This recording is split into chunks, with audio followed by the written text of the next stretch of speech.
ICT Industry Development Bureau together with Gobi Partners. I am Ace Calatrava and I will be your host for this morning. So, this webinar is intended to help Filipino startup founders understand how to identify their first customers, select the right go-to market motion, use partnerships and distribution channels effectively, and work with investors whose networks can accelerate growth. By exposing founders to real founder experiences, this session will provide practical and market-informed insights that can help startups move from product development to actual customer acquisition and revenue generation. So, first and foremost, I would like to request our participants to hit a heart react po kung nandito po kayo. Good morning po everybody. So, heart po, sending the hearts. And also po to our participants on Facebook Live at the ICT Industry Development Bureau Facebook page. Good morning po sa inyo.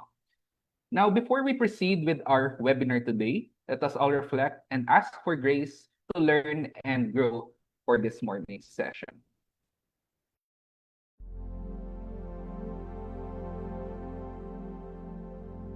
Almighty and gracious God, we humbly come before you as we begin this seminar, seeking your wisdom and guidance. Bless each speaker, participant, and organizer that we may learn, share, and collaborate with open minds and sincere hearts.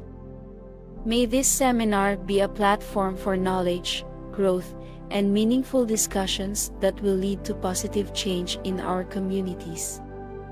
Grant us the clarity to understand, the patience to listen, and the determination to apply what we learn for the greater good. We ask for your blessings on our endeavors and for your light to guide us in our mission of service. All this we pray in your holy name. Amen.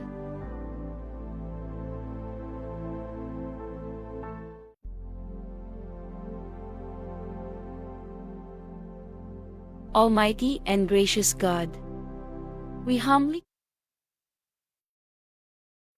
Thank you very much.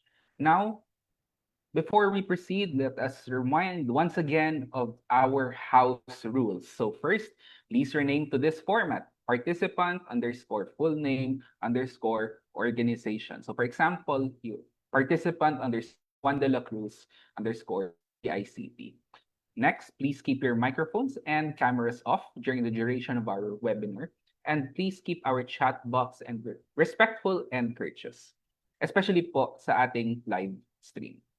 Also, we would like you to request to accomplish the attendance form through the QR code flash on your screen right now, and which is also sent in a while to your chat box. So please be advised that you need to accomplish both this form, the attendance form, and the evaluation form at the end of our set webinar in order to be issued a certificate of participation. Again, kailangan po both yung attendance form na pina-flash ngayon at yung evaluation form sa dulo ng ating webinar para po ma-issuehan po tayo ng certificate of participation. Again, your cooperation is highly appreciated. Maraming salamat po. I'll give you a bit to scan the QR code and nasa GC naman po yung ating attendance form. Now, to formally open this learning session, let us all welcome Attorney Carmina C. Reyes, Director 4 of the ICT Industry Development Bureau, for the opening remarks. Let's give Director Mina a warm round of applause. Hello, thank you, Ace. Good morning, everyone. Good day. On behalf of the department,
earlier and the evaluation form later at the end of our webinar.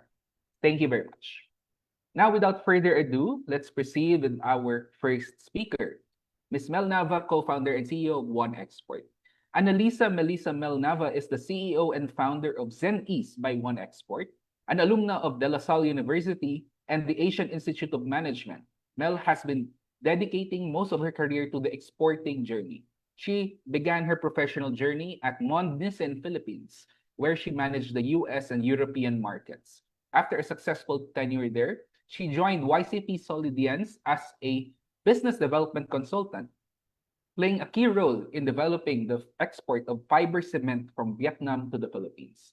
Throughout her accomplished career, Mel has remained a strong advocate for the potential of Filipino MSMEs. Motivated by this mission, she set out to create Zendees by One Export, a one-stop end-to-end platform that makes global selling and shipping easier for MSMEs. Zendees streamlines compliance, market access, and logistics in ASEAN, supporting businesses from the Philippines, Indonesia, and Vietnam. To date, Zendees by One Export has empowered over 2,000 small businesses across Southeast Asia to ship internationally for the first time. With plans to expand further across the region, the company aims to make cross-border trade and logistics easy and more affordable for more MSMEs in ASEAN. To share about picking the right go-to market motion for your business model, let's all welcome Ms. Mel Nava, the co-founder and CEO of One Export. Let's give her a virtual warm round of applause. You have the floor, Ms. Mel.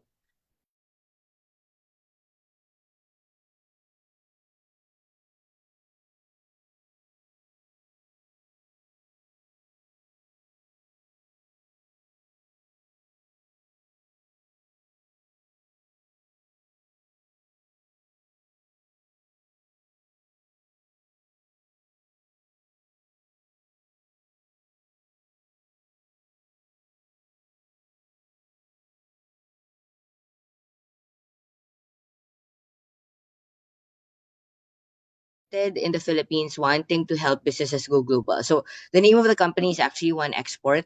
We wanted to be a one-stop shop for exporting in the Philippines, helping small businesses that didn't know where to start or what to do when it comes to sending their products globally. We rebranded to Zendees 2 years ago, hopefully like making small businesses send with ease. No, part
basically who I am. And what I realize is if you're a big company like Lucky Me, you have all the budget, you have a lot of support for R&D, but that was not the same for small businesses, and that was a problem I wanted to solve. On the side, for the record, I was also like an entrepreneur. So this was me when I was like super young. I was selling clothes on Instagram. It was like terrible. Like I mean, but basically, I the exercise there was so this was pre social media, pre the boom of social media, right? So um back then the exercise was from Monday to Friday I was working my Lucky Me job. Saturdays and Sundays I would have a bazaar, right? So that those were like things in my bazaar that I would, display. And what I realized about that experience was I understood um how to really talk to my customers and how to create products that people want. And obviously, I realized also after that that I wanted to be more of a service business than an inventory business. But that was very important for me to really connect with the small businesses, and I absolutely value that experience. No, so basically I started One Export. It was a thesis. So I was taking my MBA at AIM, and I told myself so after 3 years of Mondenisin, I said I'll take my MBA, and I wanted to be able to not go back to corporate if that was possible, right? And so I took the 16 months to really think of a business plan and think of like if there was something I wanted to do, what would that be?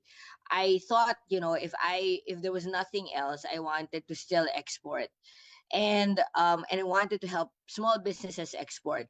And again, this is the first logo of One Export. This is actually part of screenshots of my thesis that you know that I did back in 2014. But I guess one of the things that I wanted to point out was in 2014, Uber just entered the Philippines. 2013, 2014. That's kind of when they started doing their first tests. Back then, Uber was giving free iPads to drivers and whatever. And what was nice about those apps, right, was that it allowed Philippine startups, and I'm saying this because I'm really old. It allowed Philippine startups to dream bigger, like to think like, oh, I can now make an Uber for exporting. And basically, that was kind of what I wanted to do. I wanted to create a platform for small businesses to be able to export to other markets, having a demand side, which are suppliers from the Philippines, and now we're obviously doing Southeast Asia, and having a supply side, which is suppliers from the Philippines, and having a demand side, which was say the diaspora abroad. Um,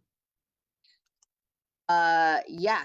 So basically, we're talking about go-to-market strategy. A lot of times, I absolutely believe in execution, but I also believe that you need to be able to solve the right problem, and 50% of execution is understanding what problem you want to solve. When I started One Export in 2016, when I formally registered, and I had 2 years worth of studying the market conceptually.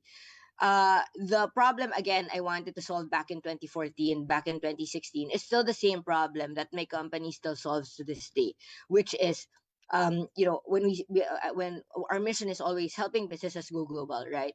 And a lot of that had to do with the complex problems in complex processes in Southeast Asia, not just in the Philippines. So that was compliance. The second one was business sales. A lot of small businesses want to export but don't know how or where to start. So we've been connecting them to different marketplaces, as well as logistics, right? So it was hard and expensive to be able to ship your products abroad. And so actually, if you look at it, the problems are still the same, like the processes, the connections, that it's costly and it takes too long. A lot of those were actually things that until now we solve.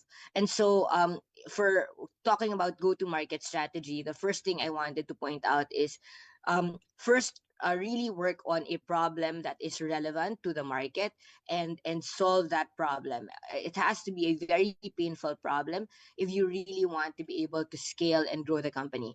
And it's something that I take take to heart to this day, right? Because obviously now there's AI, and there's the Trump tariffs, there's the Iran war. If you are able to, a lot of the solutions I see to this day for startups in the Philippines is like they make a co-pilot or an AI for something, right? Because that's the new thing. That was like us making Uber for something 10 years ago. Now it's the AI for something. um what I wanted to point out is if you don't have a big problem to solve, it will be hard for you to find a go-to market. And I say this, very candidly right now, but it is something I take to heart because if you don't have a good problem to solve, you cannot build a good business. So, okay. Just for context, no, back then in 2016, or 2015, startups weren't a thing. I mean, and Roland knows this. I'm probably one of the older female founders in the Philippines. But so one way I learned was really like geeking out on YouTube and how to become a startup. I also took a lot of opportunities. So you taking your opportunity here, and listening to me, Roland, later is a gift. But back then, I took we were doing like startup weekend, and so I enrolled. I think this is the second startup weekend organized by Idea Space. The weekend was basically like you pitch an idea, and then you have developers, and then you build something, you build a product over the weekend, and then there. So we did that too. And then again, part of understanding product market fit or go to market is really validating your idea, and we went to a lot of competitions. But I also want to say that that those were false confidence and validation, right? So we may have won and gotten all of these awards, but basically I had a customer that told me, we actually don't need your tech product. We need you to help us export. And if you can't export our stuff, then we won't pay you. Right. And that was a real, you know, uh, reality check on my end, because I was like, if I really wanted to build a business, I needed to get paid. And you have to think, when I started this business in 2016, not everybody was investing in the Philippines. In fact, they thought that investing in the Philippines was a risk because we didn't have unicorns. Philippine startups don't scale abroad, and a lot of Philippine startups die. As a lot of female founders, when they get kids, they die or something. I was told that, right? So I said, if we wanted to survive, we needed paying customers, and so we said, okay, where are our customers? So we went to like events where our customers were. We went to like trade shows. We went to, we would set up free booths. Until now, we would still set up free booths wherever. But we went. Basically, the rule was, if we're not going to find customers here, it is a waste of our time, right? um and again, as I've mentioned, back then we didn't have money, and we took on everyone that would possibly pay us. And so like when DTI said, you know what, we need somebody to make the export guidebook, you seem to need money, and you seem to know what to do. So we did that, and we used that to fund the company. We also did a lot of grants. I believe DICT, DOST has grants for startups that want to scale. I suggest you take that. Our first grant was through Idea Space. Um, but yes, that I would say is like initially how we first got to like go to market, solve something that people want, solve a real problem, and really focus on your customers. The second thing I would like to point out in terms of understanding go to market and product market fit is once you understand the problem already, is the next thing you need to do is to have a clear vision. So for context, this was a vision board I had in 2020. So actually, I think I did this in 2019. So this was also one of the things that I put out, where I said, you know what, guys, let's just do something, right? And I what I wanted was, and I'll show you how we did a lot of our experiments later. But I wanted to build a Southeast Asian company as early as 2016. I said, when Grab and Uber was in regional in Southeast Asia, I said I wanted a regional company.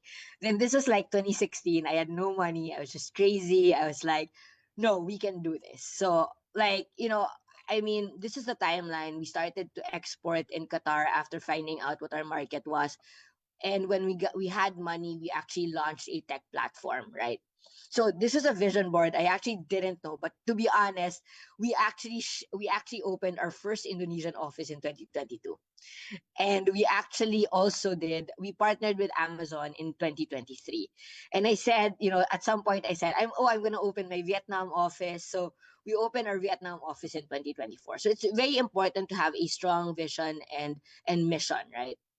um in terms of mission, this was a slide I presented to my employees back in 2017, 2018. And I said this was going to be where we will um uh anchor ourselves in terms of vision and mission, right? So what did we want to do? So back then in 2017, we were only doing sales. This was the only thing we did. But we actually started to do logistics back in 2021, right? And then now we've really helped a lot of small businesses. But we basically wanted to say, if you work for us and if you become our customers, we wanted to help you employ more people, right? Because if you export more, you scale and you have more sales, and then you're able to employ more people. We wanted to be able to help in recovery, economic recovery. And so we've done that over the course of, obviously, the most recent is the Iran war. We have the Trump tariffs. We had the pandemic. We have been helping small businesses across like major economic difficulties. We wanted to be a sustainable company. So we have reached break even early this year, and we wanted to go global. And so I said, I said I wanted to start a Southeast Asian company. We're now able to do that. Okay, so that's the second. That's the second tip for go to market. The third tip is to experiment. So for context, I wanted to point out that when we started, we actually didn't have the AI or like very complicated tech. When I was explaining to small businesses or the vision of how I wanted One Export to be or Zendies to be, all of these were JPEG screens, right? So basically, and I'll tell you this workflow is actually more or less the workflow that we are still using to this day. But part of that is really because we are able to um, identify the right problem and have a really good vision. To explain to you what our first customers look like and scale look like for us, we started with like 6 customers in January of 2018. By the end, we were doing 60. Now we're helping over 2,000 small businesses across Philippines, Indonesia, and Vietnam scale across the markets. Okay, so one of the things we experimented on was, okay, before we did logistics, was can we help the diaspora abroad in terms of getting products from the Philippines. And this was during the pandemic, right? So we said, okay, we were selling to like your seafood city, we were selling to like supermarkets in Qatar, but what about the small businesses that, for example, need a very specific alamang paste, right? Can we help them and can we increase those flavors? So we've been able to do that. And basically we've been able to increase our sales and now scale. But yeah, one of the things that we've also been able to do is really do yeah one of our major product or service lines now for Zendies is logistics. And it initially started off with a Facebook ad. So it wasn't very like, again, like we talk about like building a startup, talking about AI and all of that. But for us, when we got to product market fit and we knew we got to product market fit, it started off with a Facebook ad. So we said, hey, we can now ship for you from the Philippines to the rest of the world. do you want to ship with us? And we posted it on Facebook. We put out $60, so 3,000 pesos at that time. And it's like, do people want to ship? And we're a B2B business, right? And for the first time, I think the phones rang because they were like, hey, I want to ship to DHL, but they're asking for all of these documentation. Since you're already shipping for us, since you're already shipping to these supermarket stores in the US, can you ship for us? And that grew, right? And so we started helping smaller businesses export. We started now shipping for Amazon, and even in, say, in Indonesia and Vietnam, we're able to do that as well. Okay, so that's the third, right? So constant experimentation, and what I wanted to point out is experimentation does not have to be expensive. You don't have to have a full blown product. Sometimes getting to go to market or product market fit is really just a Facebook ad, or talking to your customers and getting sales from there. Okay. So fourth, I would want to point out was I was also asked to talk about scaling, and now I'm proud to say that we are a regional company, initially started and founded in the Philippines. Um, just for context, no. So I'm not the startup founder that got so much funding. For context, we did get funding. I believe that was about 2 million US dollars, and now we have grown that since. No, so we've been able to grow that, and so I part of why I also wanted to show this is because it's a tough time. Not all VCs will be funding startups. A lot of them have extremely, I would say, uh, I wouldn't say unreasonable. I would say difficult. They would have more difficult uh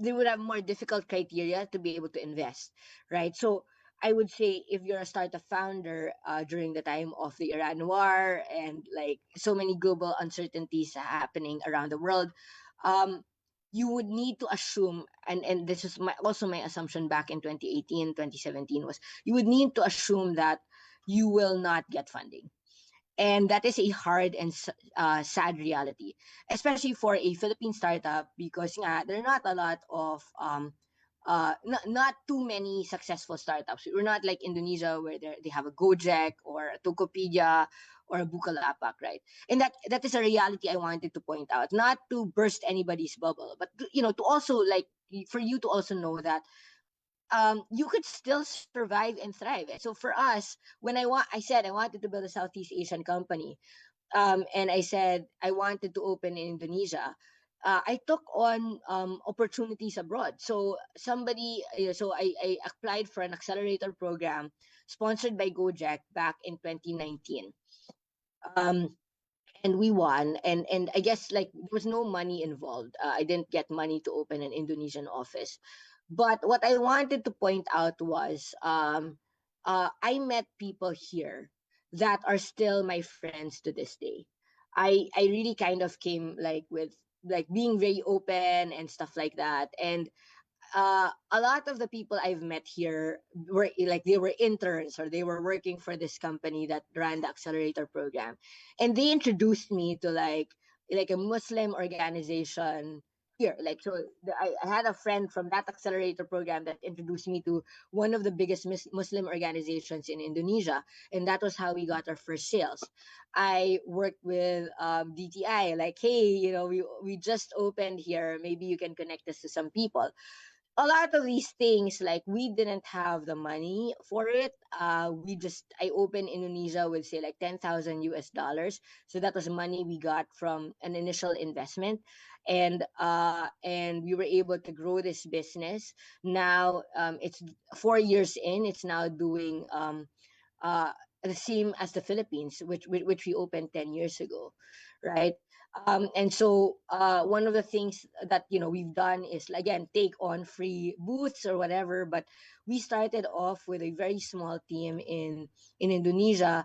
I started off with hiring interns because I couldn't speak the language and they could, and so I was like, I told the interns, I was like, if you can translate everything for me, or like we can grow this, then I will be able to really we will be able to employ you and eventually hire you, right? And so we've been able to do that. Yeah. And so now, actually, like if you look at that, we are no longer just a Philippine company. We actually also we've also localized in Indonesia as well. When we started in Indonesia, we started off exporting, but our bigger business now is importing. And a lot of that was because of the same method we used, where we put out an ad, we said we were gonna import, and people started coming to us. We're also in Vietnam now. And again, the same thing we did to grow in Vietnam was through accelerator programs. Um, so we went through the Vietnam Innovation Challenge. Somebody messaged me on LinkedIn. I submitted an application form, and by September of 2023, we got to top 10. So we were the top 10 startups in Vietnam. We were actually the only um, company that was foreign. So all of the companies that won were Vietnamese companies. But the Vietnamese government believed that if we open in Vietnam, we could help small businesses in Vietnam the same way that we did in Indonesia. And in March of this year, our Vietnam entity became profitable. We run a team of four in Vietnam. So I have a total team of 40. And we've kept the team lean. And at this point, I also want to say that we have not done any layoffs. I mean, we really care about our people, and we care about their growth as well. And so, I think on Glassdoor, I'm proud to say we have the highest rating for any Southeast Asian startup, because when we build a company and we talk about go to market, obviously it's important to really talk to your customers and grow and scale, but it's also, I believe, important to grow the team as well. And growing that team for scale is a different skill level, because now we have to talk about um, constant coordination between countries, and making sure that we're able to manage operations sustainably. Yeah, I guess what I wanted to just point out is you startup founders that are, kind of really new to this, right? And as a startup founder that also didn't get so much funding, um, you know, there were challenges that I had to face. I'm a female founder, and obviously there are a lot of opportunities for female founders to this day, but you also have to understand that there is still bias that is going on. And you also need to understand that as a Philippine startup, there might not be enough trust with us in the region. So if there's no trust or there's lack of funding, your traction has to be very good. And without traction in these days, you do not get funding. But also without traction, you cannot run a business, right? Um, you can easily be judged for crazy ideas, but what I believe what's important is to really, if you know what you're doing, like for me, I mean, I've been doing one export or Zendies for 10 years now. And and if people tell me I don't know what I'm doing, but I have customers, I know it's a good idea. Building the team is important. For me, it's really being able to make sure that there is food on the table for everyone, but also building culture. And culture has changed for us over the last few years, but we have remained and stuck to our values, right? So, we had to change the way that our culture works, because we are now a regional company, and I have to take into consideration local um, uh, cultures. But again, we really hire on the basis of values. When you're a startup founder in Southeast Asia, it's always important to make sure you have cash in bank and manage your cash flow, which is why traction is important. But again, I know it sounds very like I was talking about, like, maybe it's hard for, like, hard to do business in Southeast Asia, how hard to become a startup founder in the Philippines, given all of the problems that we face as business owners. But I want to also point out that in the Philippines, there are a lot of problems to solve. Part of why I believe we've grown out of the Philippines, and we have scaled out of the Philippines, is because is because the Philippines is a hard market, and if you do well in the Philippines, you can do well anywhere else, right? And if the solution makes sense, the traction will always be organic, and it will be easy for you to grow. And yeah, just really, even with everything, it is very important to, grow, and beyond gender, really make the Philippines proud. And for that, for me, uh I really take it seriously that I'm a Filipino startup founder, because here in Indonesia, people, I think I'm one of the only Filipino founders in Indonesia that, and so when people say, oh, there's a Filipina founder in Indonesia, they know that it's me. And it's really because not a lot of Filipinos open regionally. And so I take pride in that, but also I take pride in the fact that we have to really build a good business in order to scale. So I will end my talk there. Thank you so much for your time. And if you can, please follow Zendy's on Facebook or Instagram. Thank you. And that is Miss Mel Nava of Zendy. So thank you very much once again, Miss Mel. So plakpakan. Let's thank you very much. A lot of applause reactions here on Zoom, no? So thank you very much for sharing. And definitely, no, something to look forward to. Remember always, you should have a problem solution fit. You're solving a big problem, a good problem. And you should also have a vision, and you should also constantly experiment while also setting your expectations and heading towards the goal for scaling. So maraming salamat po again, Miss Mel. I think you're all the way pa from you're not right now, you're in Indonesia po right now, Miss Mel. Oh, you're live from Indonesia. So very grabe. Thank you for the time, Miss Mel. Now again, for our participants, if you have any questions, you may ask them later during our open forum. Again, we will have an open forum later after our third speaker. So likewise, we'd like to remind everybody to answer both the attendance form and the evaluation form later. That will be shown later at the end of our webinar, because you need both to have your certificate of participation. And we also would like to remind everybody to rename yourself in case you have not yet renamed yourself, or you entered during in the middle of the presentation, to rename to this format: participant underscore full name underscore organization. And to please also keep your microphones and cameras off during the duration of our webinar, and to keep our chat box respectful and courteous, especially later during our open forum. Again, maraming salamat po for your cooperation. Now, allow me to introduce our second speaker for this session, Ms. Dila Curovilla, the HR generalist from Boomgrow. So Dila is the CEO's office representative at Boomgrow, with experience spanning human resources, business strategy, and organizational and commercial development. She holds a bachelor's degree in engineering from Monash University and combines analytical thinking with a people-centric approach to solving business challenges. Her interests lie at the intersection of innovation, sustainability, and organizational strategy, with a passion for helping businesses scale through strong teams and effective execution. Throughout her career, Dila has worked on initiatives involving strategic partnerships, investor engagement, employer branding, and operational excellence. She enjoys collaborating from across diverse teams and believes that sustainable business success is built on a foundation of innovation, meaningful relationships, and continuous learning. She is passionate about creating impact by aligning people, strategy, and purpose to drive long-term growth.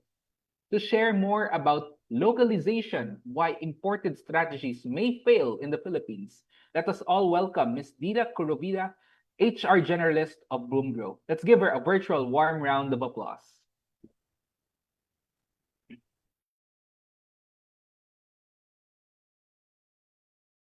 Oh, Yes, we can. 1 second.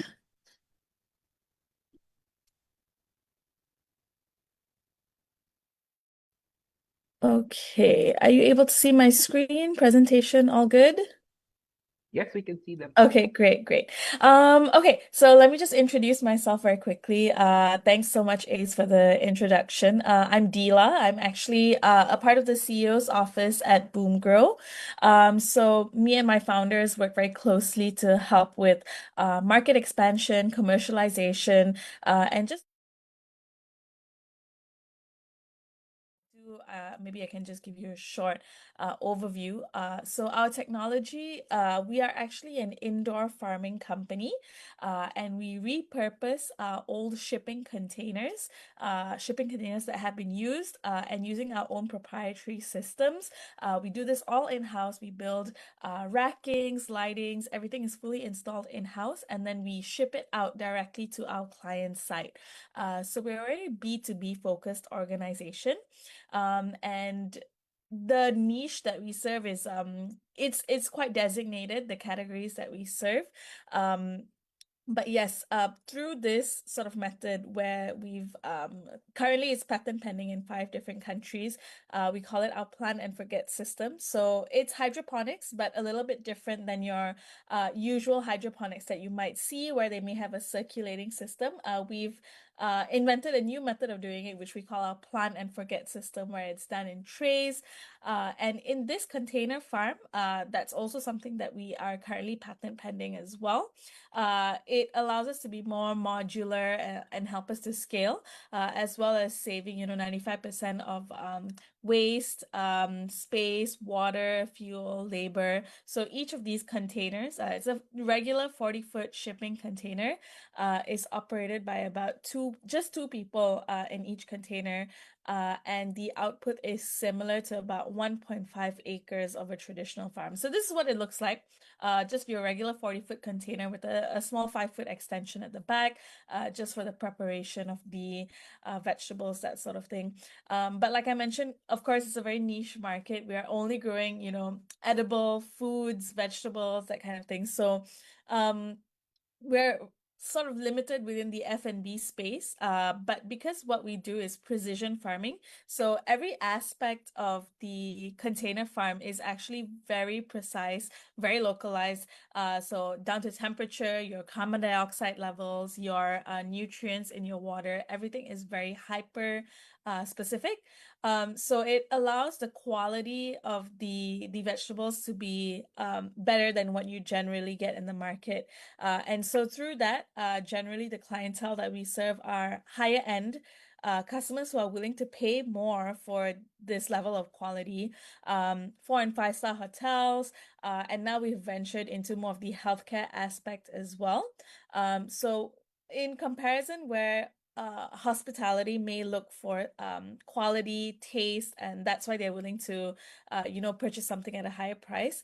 Healthcare companies, hospitals that we work with are actually more interested in the nutritional aspects of this, how it varies in comparison to your general vegetables that you're getting from a local supplier or something like that, especially because those are very pesticide ridden. So it doesn't make sense to a lot of hospitals, especially high-end hospitals that we work with, to bring your patients in, give them, surgery, make sure that their care is all up to a certain standard. But in the end, you're feeding them produce that's filled with pesticides, things that aren't healthy for their body. So yes, this is the angle that we work with. Our two major segments. We did do a little bit of retail and malls, some residential areas. But I think our key market that we found to work best is hospitality and healthcare. We also take a look at our sustainability impact. I think not just in terms of carbon dioxide, which we through each farm, each container, if it's running for a year, we are able to save about 11.6 tons of carbon, about 2.46 tons of waste, and we only use about 135 meter cube of water. So it's actually about 95% less than traditional farming, about 20 meter cube a month roughly. And we want to act as an import substitution model. I think in Southeast Asia, most of us are familiar with the climate, the weather, the sort of produce that would be locally available. And we want to act as that import substitution, which is why we really look at numbers like food miles that are being saved rather than importing stuff from, Japan, from colder climate countries, from Europe, that sort of thing. We want to be that provider in this region instead. Yep. So maybe to talk a little bit about our internal go-to-market and commercialization, we've scaled quite a bit throughout Malaysia and Southeast Asia. So our modular and movable infrastructure, why we decided on a container is because it's something that's very standard, something that, you can put on a truck, you can put on a ship, a train. Companies, logistical companies are very familiar with it. So we wanted it to, not reinvent the wheel, especially if you're looking at, having a system that's maybe not something that people are used to. It might cause issues with shipping, with logistics, pricing as well. We found anything beyond the scale of what's regular, beyond your 40-foot containers, the pricing just skyrockets. So we want to make sure that things make sense for us as well. And we want it to be this very movable modular infrastructure as well, so that as things change, as a company, we are also able to sort of scale to that change, make sure that we are moving in the right direction as well. We're not fixed in a certain place by a certain infrastructure. Yeah. We also wanted to look at hyperlocal and demand-driven deployment, meaning that all of our deployments are actually based on an as-needed basis. Usually we will target, for example, we have a machine farm in one of our Malaysia's more coastal regions where it's quite isolated, quite secluded from outside. So even if they were to get stuff from, local markets and things like that, there would be a compromise to freshness, to quality. So we want to be that sort of hyper local solution in the region, where they're able to get what they need, maybe at a slightly higher price, but you are paying for that quality, for that freshness. We also looked at city by city and remote areas rollout strategy. Why we looked at this as a concept for Boom Grow is because we noticed that traditional farms obviously take up a lot of space in comparison to these container farms. Our one container farm that takes up about 320 square foot is able to produce the equivalent yield of about 1.5 acres of a traditional farm. So especially in city places, like KL, like Metro Manila, where there isn't a lot of space for, 1.5 acres of farmland, but you still want that high quality vegetables close to you. You still have that farm to table storytelling narrative. So that's why we looked at major cities and more remote areas where they may not have the right infrastructure to build traditional farms. And that's why we wanted to deploy our machine farms. So seeing a need and understanding how we can fill that. And finally, sorry, the aggregation of variety at scale, where traditional farms may only be able to sell you certain crops, certain varieties. But for us, what we wanted to look at is not just being a one segment channel, but rather more of a one-stop shop. So we diversified our SKUs as well.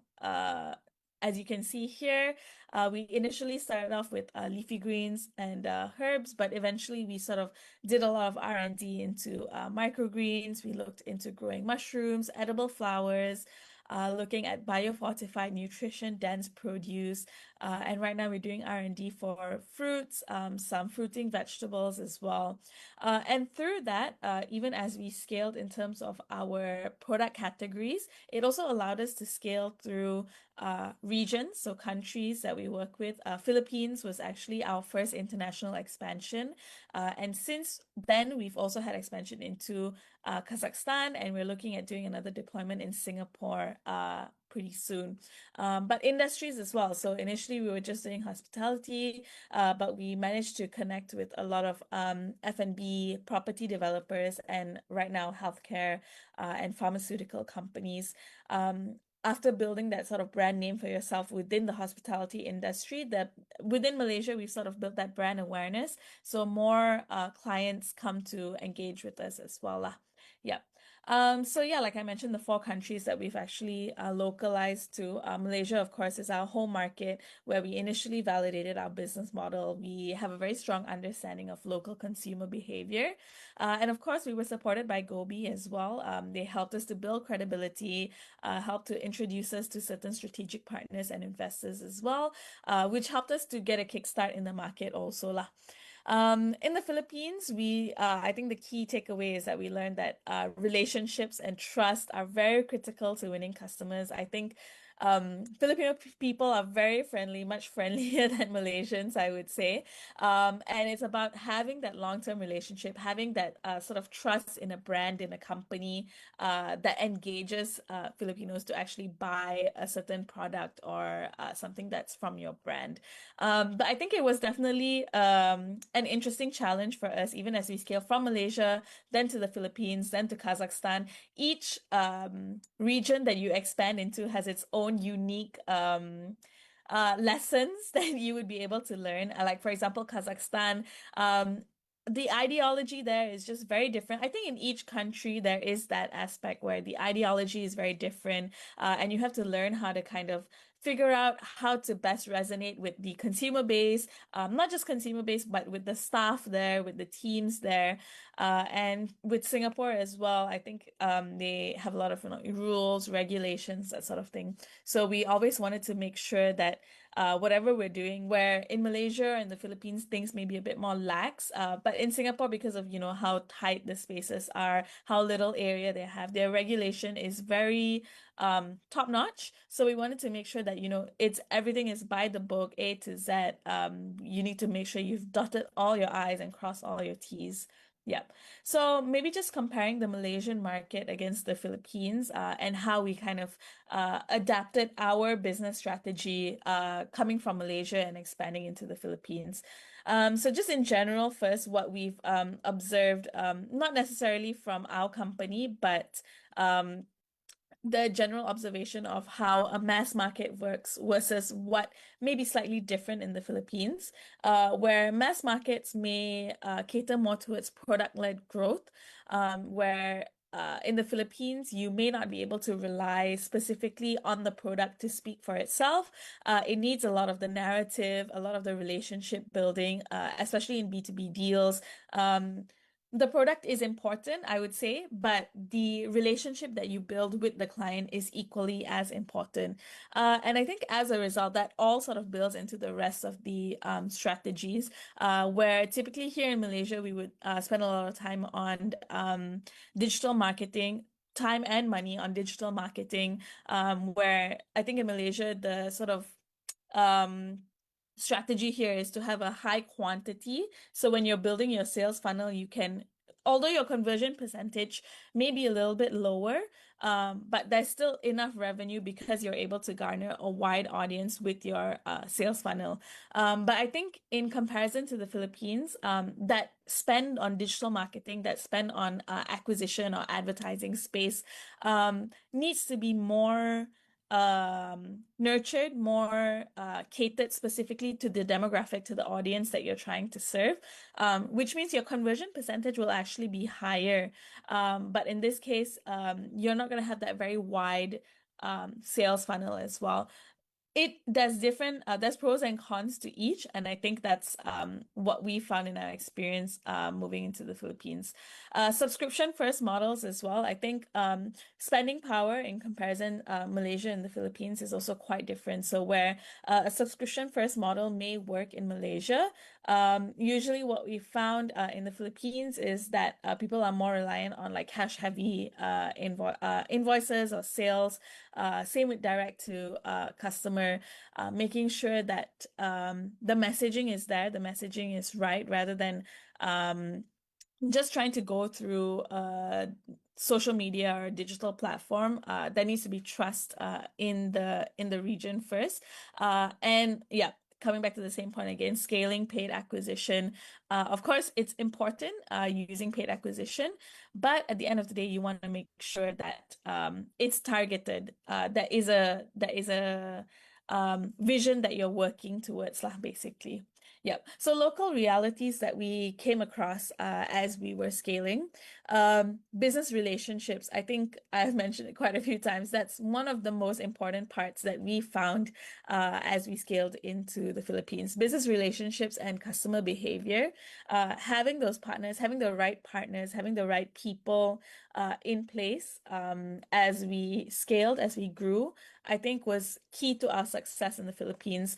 Without these people, I wouldn't say that we would have failed, but it would have taken us longer to sort of penetrate the market or breach the market.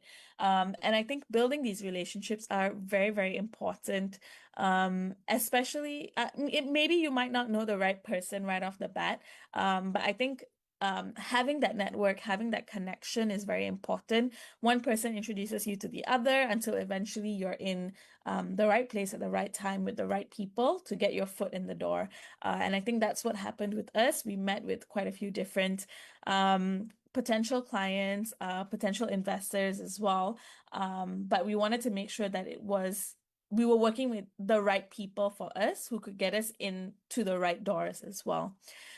Geography and logistics. I think Manila is the Philippines are huge. Even Manila is a challenge compared to here in Malaysia, where we just have one contiguous country. Even serving Singapore is pretty straightforward. There's a bridge, it's just driving. But in Manila and in the Philippines as a whole, it's a little bit different, where we need to be more aware of the logistical aspects of it, and distribution channels as well. Actually, so our initial launch, we used a full offtake model. We actually worked with Marriott hotels at Newport World Resorts in Manila. And we did a model where they would fully offtake the entire production of the farm. And that's because in our initial stages, we were a little bit unsure about how distribution channels would work, the logistical aspect of things. And which is why after that pilot project was successful, we saw the market working from a HR perspective, from a commercial perspective. We understood how to kind of scale a little bit more. And that's why we then partnered with a distribution channel. So the distribution channel would have familiarity with the key players in the industry that we wanted to work with. So there is already existing trust base. They worked with, very strong key hotel players in the market. So it was not having to build a new relationship from scratch. These distribution partners, they would have already had that existing relationship, and now we are just offering them a produce or a product that is beneficial to them as well. Customer behavior, like I mentioned, yep. Referral, word of mouth, B2B clients as well would prefer meeting in person. So we've been to the Philippines quite a few times as well to have those meetings. Of course, it's not the same virtually. You want to be there. You want to extend hospitality as well. So I think building that relationship is very important. Payment habits as well. We had to look at our credit terms and making sure that we have the right PICs in place for collection, looking at accountability, and finally, infrastructure. This is not something that we face because our farms are a little bit more, they work on their own. But if you're looking at a business that needs connectivity between regions, then I would suggest having the right infrastructure in place to make sure that this isn't an issue lah.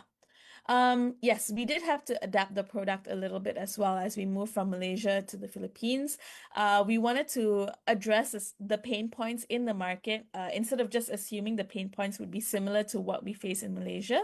There are different pain points that people in the Philippines face, where in Malaysia, usually our value add is more towards the fact that it tastes different, it's more unique, you're getting different varieties that you may not be able to get locally.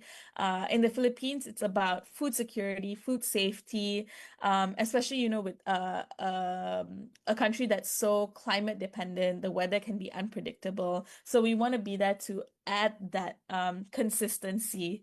Yeah, adapting the product as well would mean leveraging partnerships that we had.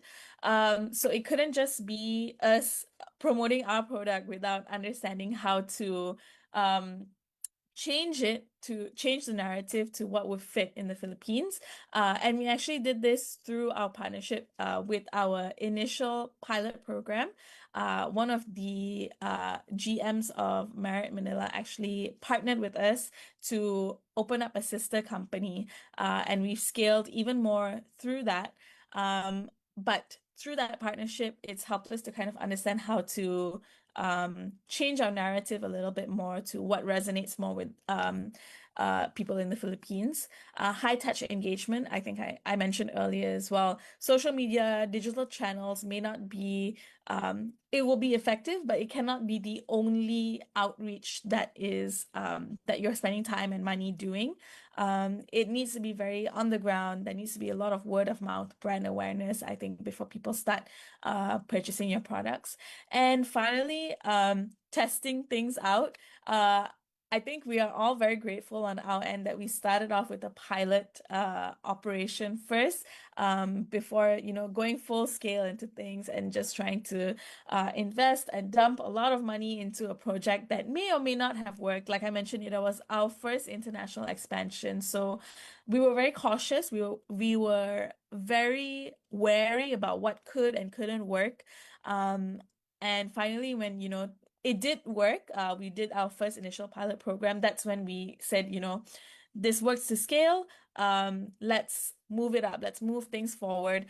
So we started with one farm in 2023, and now I believe we're at 10 farms as of 2026, showing that, the model does work. There is a demand in the market, there is capability to expand in the Philippines, but I would recommend starting slow first, seeing how you're taken in the market, maybe revising certain strategies that you have.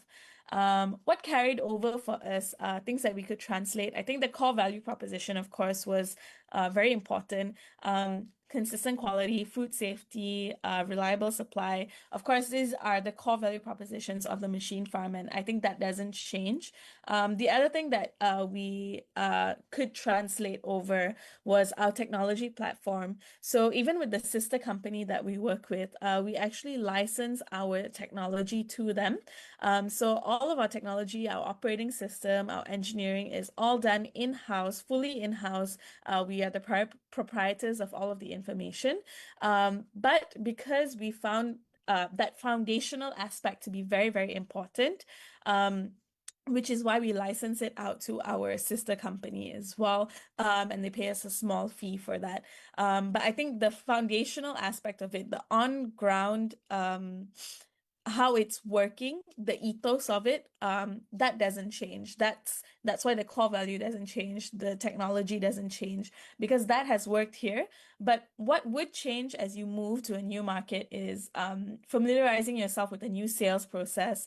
In Malaysia, I think the B2B cycle is a little bit faster. You usually speak directly with higher level PICs, GMs who are able to say yes or no right away, make a decision on the spot, the gatekeepers lah.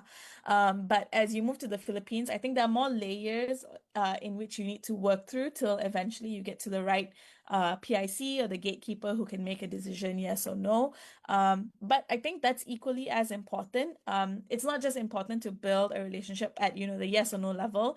As you build relationship with all of the key players under your GM, your purchasing managers, that sort of thing, that relationship there can eventually have a good influence and help to affect certain changes or metrics as well lah. Market education as well, I believe is very important. I think I've touched on it quite a few times, but there needs to be some awareness into what value you're adding, as well as why it's different. I think in Malaysia, how we've seen it work is that because it's a very B2B2C model, right? So we just leave it up to the hotels to say, you can market this however you want, however you think your guests may engage with it best, what the experience they would enjoy.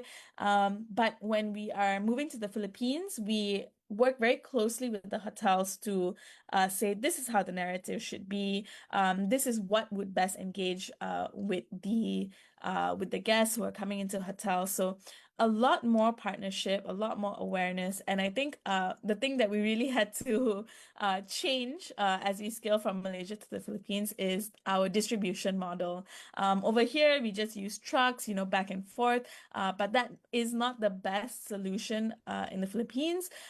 So we had to rethink that, and which is why we partnered with a distribution company as well, to sort of overcome that hurdle. So again, I think it's about knowing the right people, knowing the right methods, not jumping in full force, but rather um, growing slowly. And once you've kind of tested the waters, see that it works, then going at a much larger scale.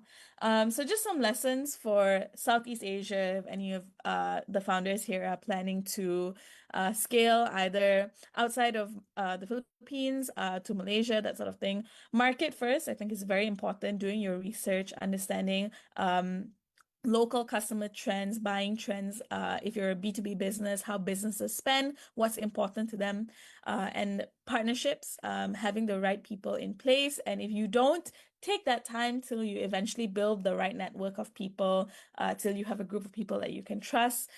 Localizing your GTM, of course, making sure that the technology translates well, changing your messaging, your communication, validating first, making sure that you have a pilot project or lighthouse customers first, just to make sure that things can work before putting in a lot of investment or funding. And getting credibility, building that brand awareness is very, very crucial, as wherever it is that you're expanding outside of the Philippines or within Southeast Asia.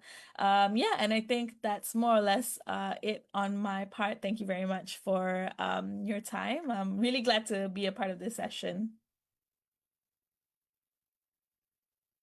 Thank you, Dila, for that wonderful presentation. Let's give her another warm round of applause, everyone.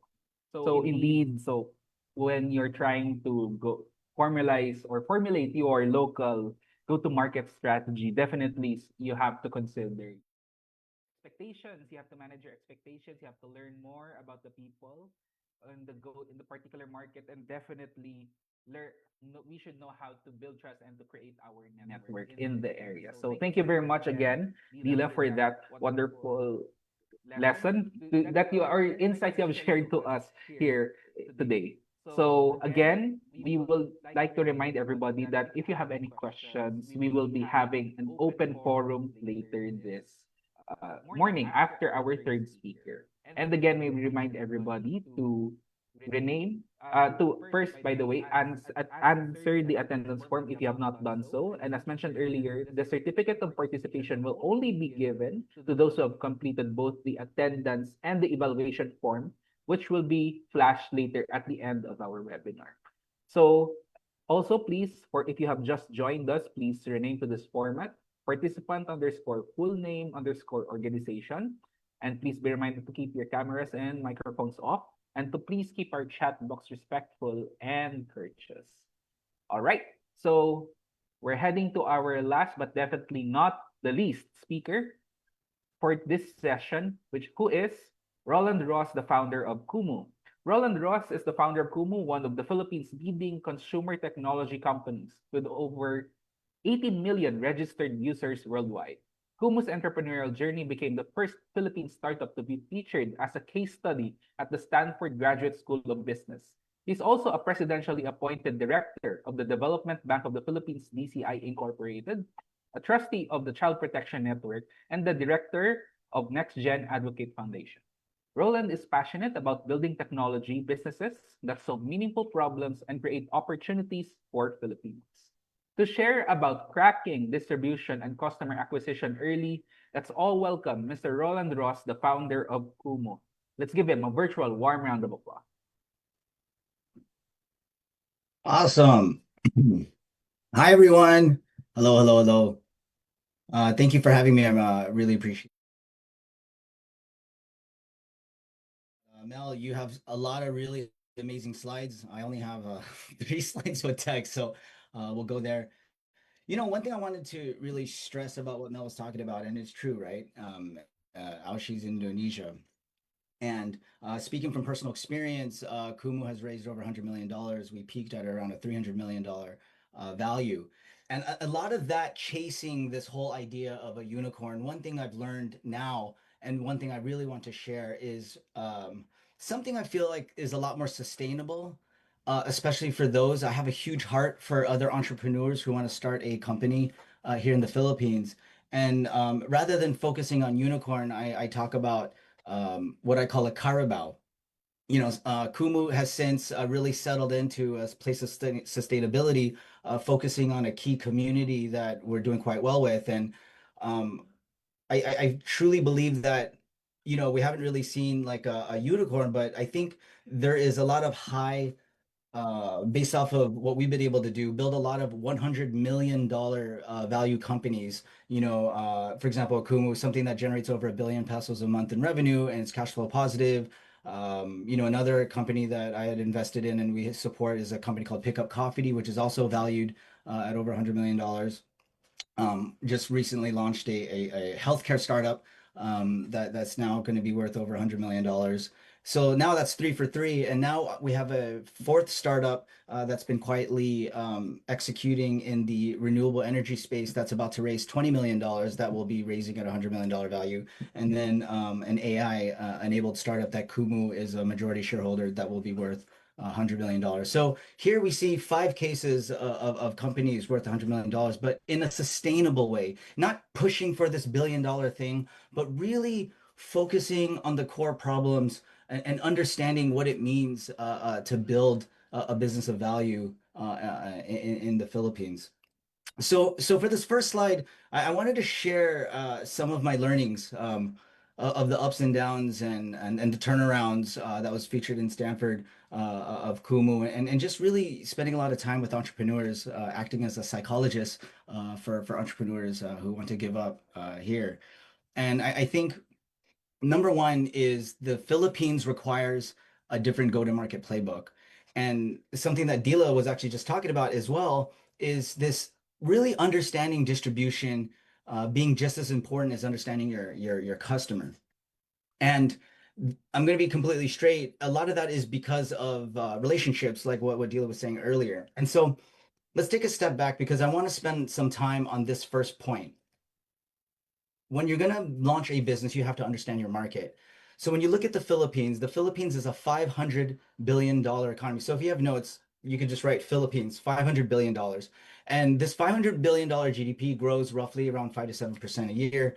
It's a little down right now, but roughly around 5 to 7%, $500 billion. The $500 billion is broken up into three key pillars. The first pillar is the argument that the Philippines is less a unified country, but more like 82 kingdoms. And so, of the $500 billion, $100 billion of that is procured across these 82 kingdoms. And if you're familiar with Games of Thrones, there's around 300 of these families that have key positions in those 82 kingdoms. And depending on how well they do every 3 to 6 years, those 300 families compress to something like 30 families that really have a lot of influence and over the $100 billion that comes from that 500 billion. So if you're familiar with Game of Thrones, it's like, you say House Baratheon from Storm's End. I'm not going to say a family because I don't want to get in trouble, but let's just say House family from this province. And it's around 300 families who run these 82 kingdoms, and it compresses to around 30 to 40, depending on how well they do every 3 to 6 years. So that's 100 of the 500.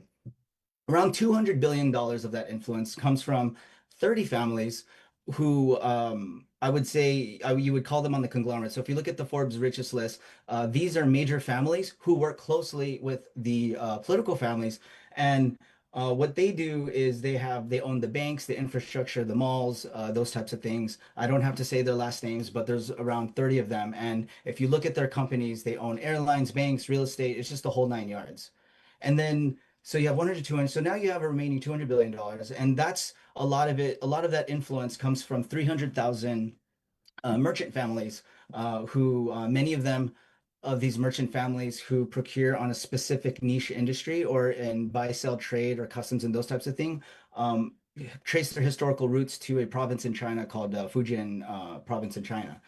And so when you look at this map of the $500 billion, you actually see and you take a step back, and right below that layer, and this is crazy because one of the reasons why I did this exercise, I was actually really curious about people say, "Oh, Manila's so small, Manila's so small," and I really wanted to answer that question, really understand the market on how distribution works here in the country, and I noticed that less than about maybe this if a lot of you are in like a smaller public university, somewhere like around 10,000 people, less than 10,000 people actually manage for the three tiers or for the three groups above.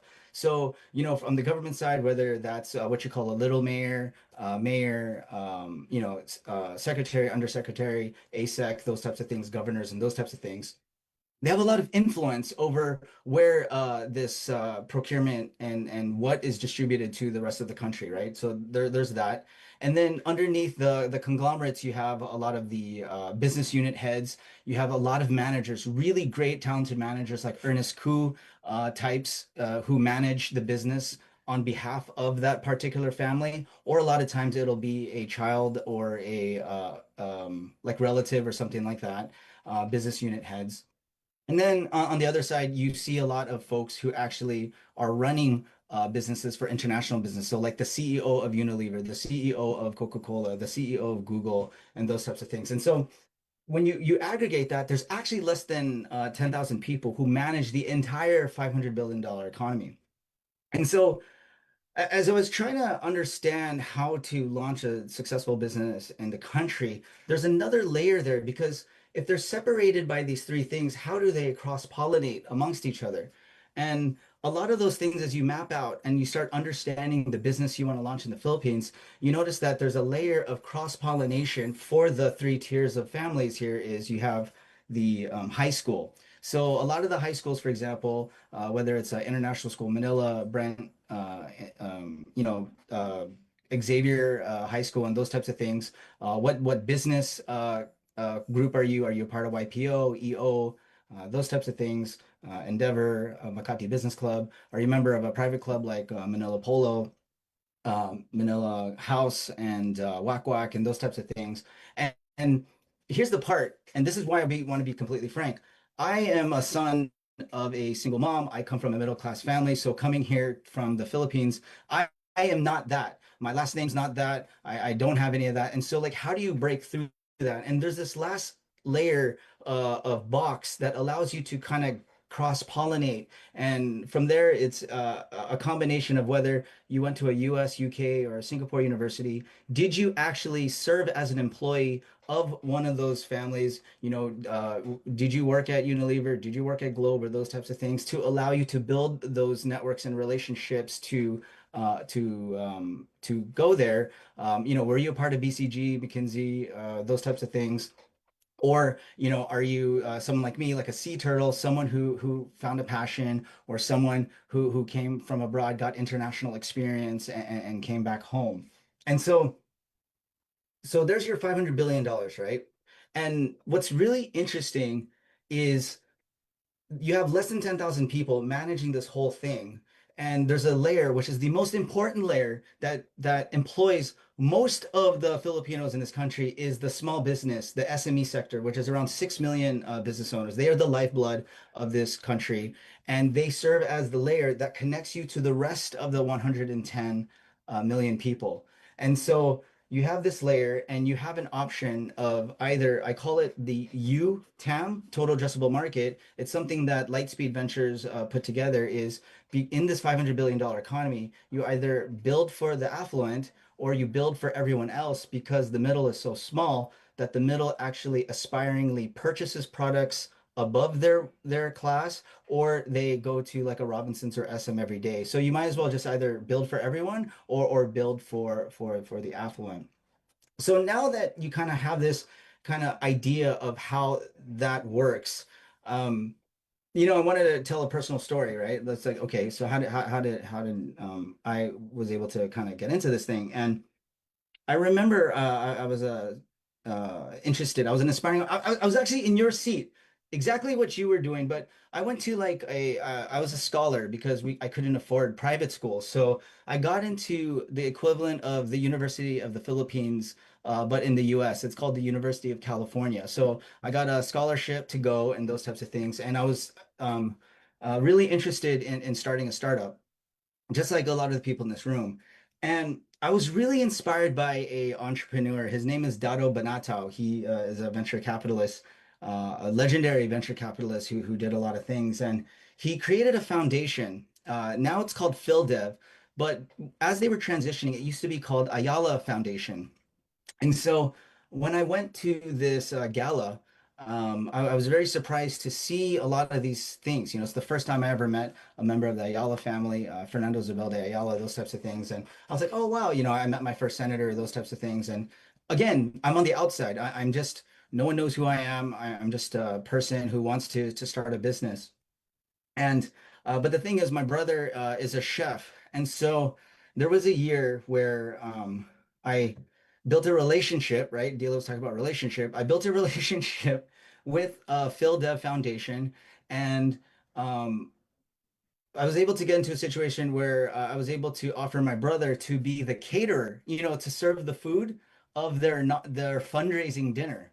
And we were able to get that contract. And as the fundraising dinner, I was not even invited to this fundraising dinner of fancy people with all those people I just mentioned, all those less than 10,000 people who run the country. I was the waiter. I had you know, like I had a barong on, and then I had a napkin, and I would serve water to the titas, you know, and then I would serve the food to the titas and the politicians and those types of things. And one thing that was super funny at that dinner was um, there was an opportunity to win the services of Dado Banatao. It was a fundraising dinner, and whoever bid on the auction, you could actually have him as your personal advisor. And it was so crazy because you know, I only had a few $1,000s left in my savings account, and I didn't know what to do. And I said, screw it, you know, let's just do it. I called my co-founder Rexy. We were working on Kumu at the time, and I said, you know what, I'm just going to use all my savings and I'm going to win this thing. So I asked the tita. You know, have you ever seen in the movies where they say, oh, $1,000, $2,000? I asked the tita, excuse me, Tita, can I borrow your thing? And then I raised my auction thing with the remaining savings that I had in my bank and actually won. It was around $5,000 or $6,000. And it was everything that I had left in my savings. And I won the opportunity to have Dado Banatao as my advisor. And it was so crazy because Dado was that life-changing experience that was able to sit down with me and teach me how to create a startup in the Philippines. And another way, and because of him and his mentorship on my fundraising deck, I was able to put Dado Banata as a favor. I said, Dado, I don't know these people. Can I put your name as an advisor? And let me pause there because the my co-founder Rexy, same thing, son of a single parent, came from a middle to lower middle class background, and he was a scholar, and he was able to get into an Ivy League university. And because he got into a good university, he was able to spend some time with someone named Liza Gokongwei. And Liza was actually recruiting Rexy. And Rexy said, oh, sorry, I'm not, you know, I'm not for hire because I'm working on a startup. Liza said, oh, what startup are you working on? And then we showed her the deck. And then Liza goes, oh, Dado Banatao is a part of it. Can I invest? And so when Liza Gokongwei and her brother Lance invested, then the ABS-CBN family, the Lopez said, wait, what? Liza's in, so then they wanted to invest. And then when Kickstart Globe and the Ayala family found out about ABS and Liza, then they invested. And after that, Gentry, SM, and Gobi. So it was kind of like one of those types of things. And again, um, it's such a small network. I highly encourage you that depending on where you're from, there's always this kind of navigation. It's something that's a lot different that I've seen in Western economies, especially like in the US or in Europe or even Hong Kong, where if your grandfather has not worked with that grandfather, there's no way that you could penetrate. But I feel like when looking at this experience and seeing what we've been able to do to gather and figure out how to hack this distribution system, I think it's been a really helpful way. And by utilizing a lot of the frameworks that I'm going to talk about, whether that was Kumu or Anju or Pickup Coffee or some of these other startups, we're really excited about the startup that's about to raise $20 million, or DHusk and Resbin and these other startups. There's really an interesting way to kind of hack and understand how to penetrate and understand this small network, while also being able to find those right relationships to get the what I would say that the relationship problem before it's a marketing problem. So definitely, like what Dila was saying, pay attention to the relationships, because depending on what province you're from, you already know which families I'm talking about. Depending on which business problem you're trying to solve, there's for sure a conglomerate touching that, right? And for execution standpoint, I know that there's a family with historical roots in Fujian that could help you navigate. And so whether you're related to that or not, one thing that we've been able to do to build our team is also recruit heavily and get investors from within that framework if you're not you know, born into that, because Rexy and I aren't. So I think that's there, whether that's creators, distributors, enterprise decision makers, especially what we've been able to do with Kumu with overseas Filipinos. That's something I really want to stress. And I really use that framework and show people how to navigate the Philippines, because again, it's a $500 billion economy split up into three different sectors. And those three sectors rely on 10,000 people. And then those 10,000 people usually come from this high school, that business network, this private club, or they went to this, and you'll literally cross into them. So that's the first one. Ace, can we go into the second slide? Or am I, sorry, I don't see the second slide here. Hello? Do you guys see the second slide? Ace, I only see your name. Can you? I think. There. Okay. Yeah. So the second thing that I think is super important, and one thing I just really want to honor, it was actually one of our interns that helped us with this pivot, is really focusing on 100 fans versus 1,000 users or people who like your product. Marketing amplifies product market fit. It doesn't create it. And I think one of the worst problems and the worst issues that you can cause your startup is actually investing in marketing before validating and understanding that you have something, what I call must have. And so going to the Philippines, I think for us, when we first started Kumu, it started out as a messenger app. And as a messenger app, I think we built something really bad. We raised a couple $100,000. We had this vision of building a consumer technology company that prioritized Filipino voices, but what we ended up doing was we built a messenger app that was not as good as Viber. So we might as well have just killed the company. And what's interesting is one of our interns was like, guys, her name's Mika Reyes. We're so proud of her. She ended up becoming her own CEO. She raised several $1 million. She exited her company, and now she's publicly starting a new startup with her husband on LinkedIn. We're very, very, very proud of her. And what Mika was saying at the time, she was an intern. She's like, guys, so 1,000 people downloaded Kumu, but 900 of them aren't really engaged. But for some reason, these 100 people using Kumu are addicted to the app, but they're using a feature in the background, which was live streaming. And that's crazy because we didn't move to the Philippines to start a live streaming app. And so we just picked up the phone. And I think it's really important for us when building a product to have enough humility to say, we have a vision, but let the community decide what your product is. And so when we picked up the phone and we talked to the users, they were like, oh, I love to live stream because the authenticity, I'm not optimizing for likes. I love the connection. I'm bored and lonely. There's something real, raw, and authentic about live streaming. And when listening to Mika, we said, you know what? I think we are a live streaming product. And before we made that pivot, we learned that lesson too. 10 years prior, there was a company in San Francisco that created an app that was like a check-in app, check-in messenger app that was failing. But they saw a feature in the background. It was called Bourbon app. They saw a feature in the background that wasn't a core part of the app, which was photo sharing and photo editing. And so the Bourbon app said, you know what?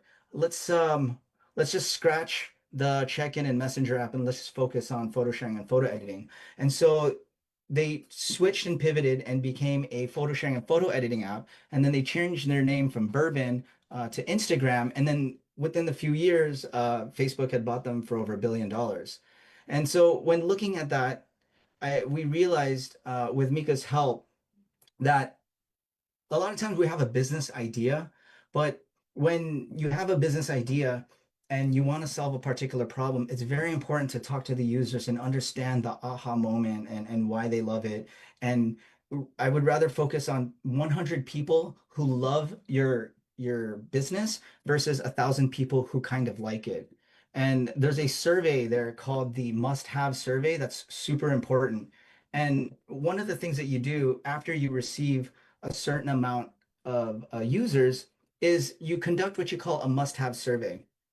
You send the survey out to your users and you ask them, would you be disappointed, very disappointed, if this app or product or business went away? Or no, would you be okay? Would you be neutral? Would you be disappointed? Would you be very disappointed? And the key thing is the moment 40% of your survey say, I would be very disappointed if this business was not in my life, you have what you call a must-have product. And when you have a must-have product, that's when you start to apply marketing to your business. Because if you just build a business without talking to your users and you're coming up with these assumptions, creating these features without talking to your users, it's very important to do that. And so similar to like what we did during the pandemic, where we built something around live streaming, and now in this post-pandemic world, what we're noticing is a lot of our users are actually earning money by training AI models. What's so funny and so crazy is if you're familiar with AI, a lot of Filipinos are actually training a lot of the AI that you're using. So it's very interesting to see how Filipinos continue to be at the forefront of helping the global economy grow. I just think that right now Filipinos aren't able to capture that value because international companies like Scale.ai would come here, train all these AI models, and then on the backs of thousands of Filipinos, and then Facebook would come in and buy that company for $14 billion. But where did that $14 billion go outside of a lot of people just working in these BPO conditions versus some of the models that we've been working on is having our same user base who used to earn income creating content and entertaining streamers are entertaining viewers to training, like, for example, if you're a domestic worker in Hong Kong, one of our Kumu users can earn by putting Kumu on their forehead and doing chores for an hour, and that live video feed would actually train a humanoid robot that's training to become a maid. Things like that. So definitely that number two is 1,000 fans beat 1,000 users. Okay. Um, let's talk to, let's go to the third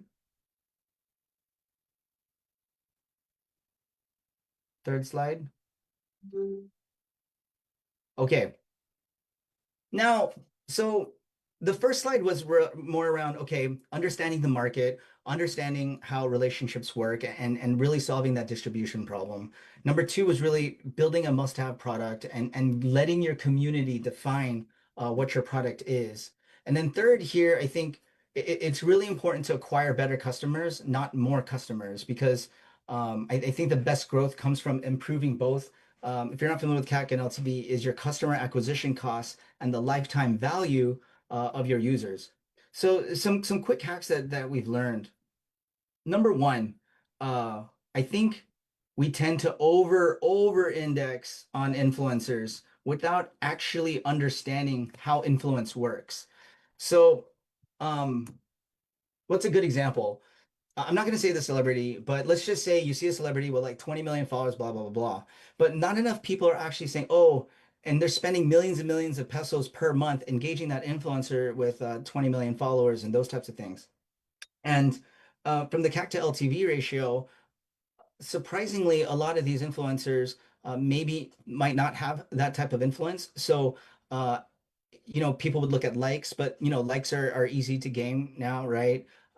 Comments to a particular degree. Something that we've learned with TikTok is what we call private shares. Private shares are very interesting because someone who actually shares the content privately amongst your friends and family, that is someone that is actually engaging people and actually actively sharing, or what you call saves, prioritizing saves.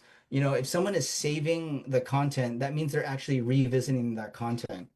And so a lot of times when you are faced with the fact that, oh, you have to hire an influencer for 1 million pesos and they're going to drive this many views versus some hacks is like really spending time with your community. Like I remember one time we were spending our time with community and I noticed they were really into Premier Volleyball League. They were just watching these volleyball players and it was so interesting. And when you actually talk to them for the same price of 1 million pesos, you could actually engage several professional female volleyball players, and even though they only have like 300,000 or 400,000 followers, their amount of comments, likes, private shares, and saves are actually just as much or even higher than someone with millions of followers. And I think it's very important that when you understand your customer and you understand the right person who drives those eyeballs, that's something to really think about to drive down your customer acquisition cost and increasing the lifetime value because you do understand.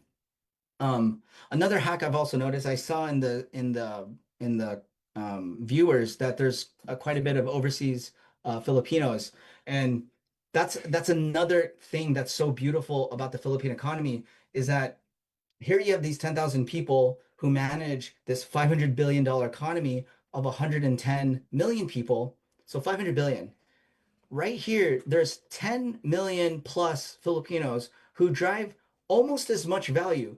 Roughly, I think last time I counted was around 350 to 400 billion dollars in GDP. So imagine 500 billion dollars on 110 million people, managed by 10,000 people, owned by a few thousand families. Or here you have what I call the heroes, the heroes of the Philippine economy who've just done so much for for us as a nation. And you have these 10 million Filipinos who drive a $350 billion economy, and it's not controlled by a few people. It's just spread out like all over the world. Hong Kong, Singapore, Paris, Rome, US, Canada, Australia, Jeddah, Riyadh, our heroes who are sending so much money back home. And the reason why I bring that up is because Kumu and some other businesses we've had is a lot of times you could find a lot of value creating a product that is relevant to this market, sending money back home without also dealing with some of the politics and things that occur.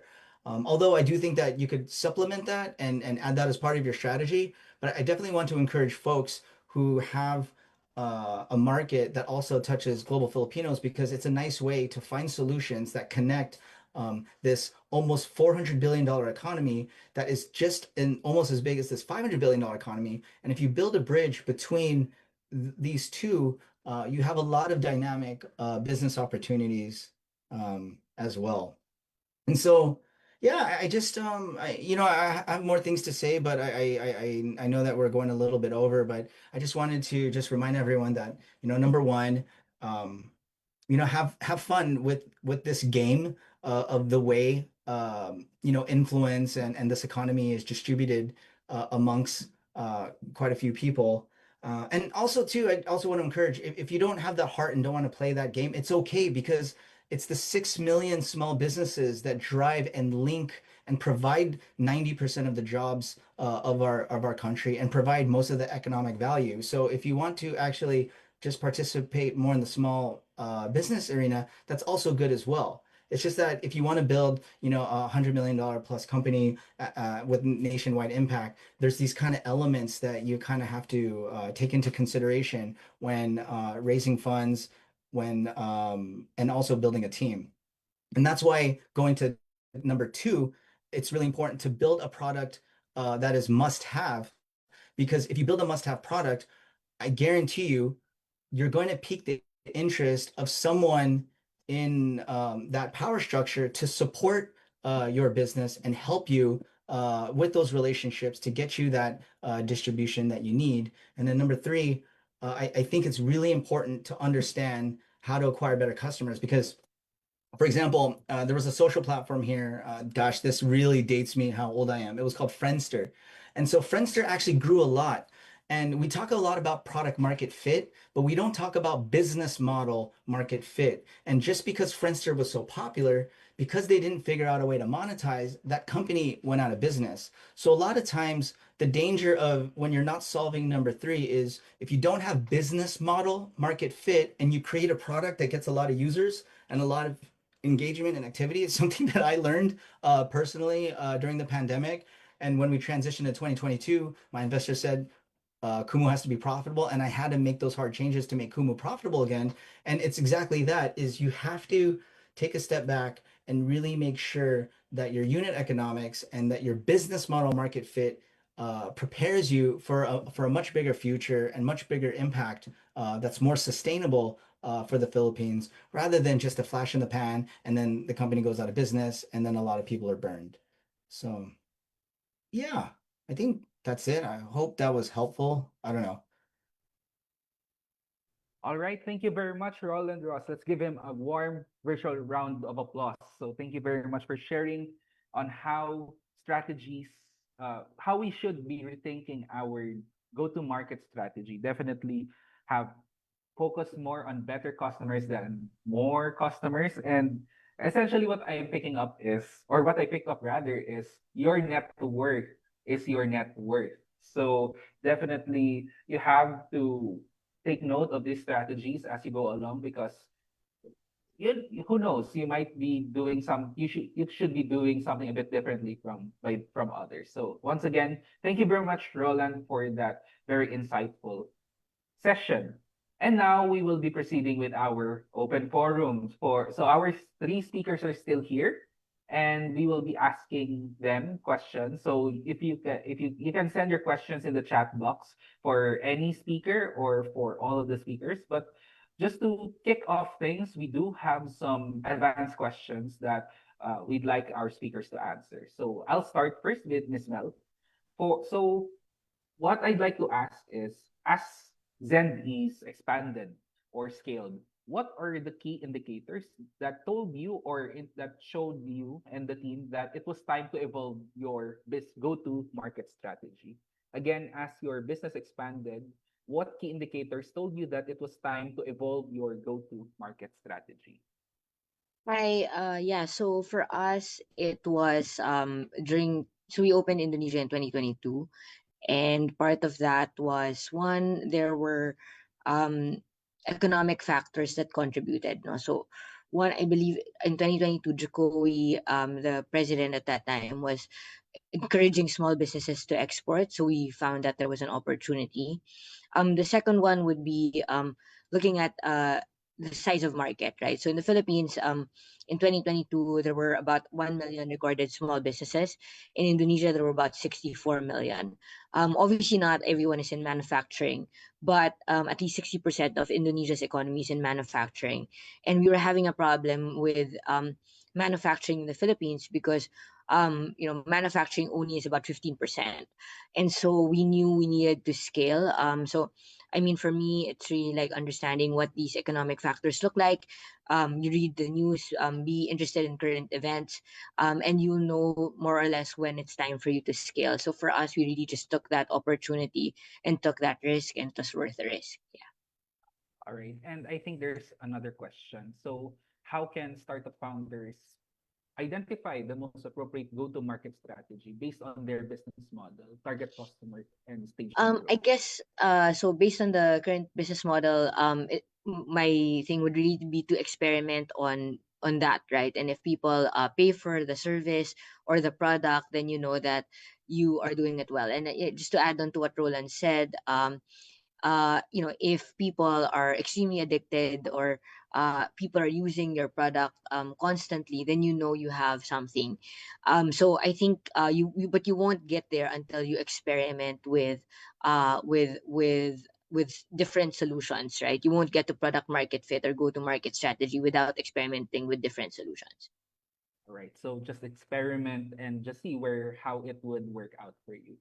There is a question in the chat box from Lennon Adriano. So he's asking for any one of the panelists. What operational bottlenecks would usually appear after acquiring the first 100 customers? Like in your experience, what would those bottlenecks be, and how can founders prepare for this bottleneck? Again, what operational bottlenecks have you observed when you were acquiring your first 100 customers, and how could founders like Lennon prepare for this one? Any panelists can answer this one. Or if you have So for us, it's on an operational side, it's standardizing the operation. So it's different when you're talking to a customer one on one, right, and developing that service for them. But when you have 10 customers, and then you have 100 customers, the operations have to change. The workflow has to change. The experience online has to change, um, and so for us, it's really like just being very open to evolving those systems and making sure that um, uh, that you're able to still go on and scale that business, right? So for us, like when we were doing our first like 10 shipments with Zendies, um that experience was very manual, right? And then we had to build, like, after our say first 30, we had to build on an Excel file. And then by our first 100, we had to build a full on tech platform, right? And then now we're doing about 500 transactions, and now that experience is different. So it's really adapting your current systems with also what the customer needs and wants, because what worked for you at your first customer, your first 10 customers, and 500 customers are different. All right, thank you very much, Miss Mel. I think I'll ask another question. This one for Dila. So this is more of a maybe you can give food for thought for our participants. So as Boom Grow expanded into the Philippines, what assumptions or practices from Malaysia did you have to adapt or leave behind? So again, as Boom Grow expanded into especially into the Philippines, what assumptions or practices from Malaysia did you have to adapt or leave behind?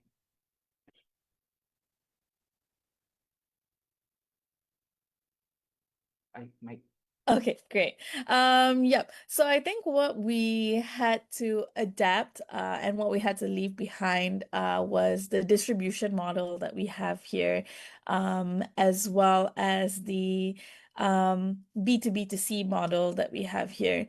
I think those two are the very key components. I think I spoke a lot during my presentation on partnerships, but of course, wherever you are, partnerships are important, even here in Malaysia. But the key difference between Malaysia and the Philippines is having that distribution channels, the right people in place to fit your logistical needs. If that's not something that you have at this stage, I would say, like what we did, start with a smaller framework and then slowly build to scale as needed. And the other difference, like I mentioned, B2B2C, where here in Malaysia, we kind of liaise very primarily with the businesses that we work with. We sell to the businesses, and it's up to the businesses as to how they want to cater to their customers, to the consumers. But when we shift the perspective in the Philippines, we also need to think about the narrative of, as a business selling to other businesses, how we also can engage with customers, with consumers in the Philippines, what resonates more with them as well. Yeah. All right, thank you very much, Dila. Now, I think these two questions, I think if you can take on two questions at once, Roland.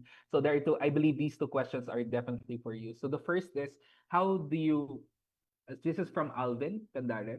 So how should a startup navigate what is called a facilitator's fee? Because everything in the Philippines has this notion and culture giving limited funding. So more of how do you manage these types of I think I'm thinking these are a bit of obstacles, or like at least these are something that that should be taken into account.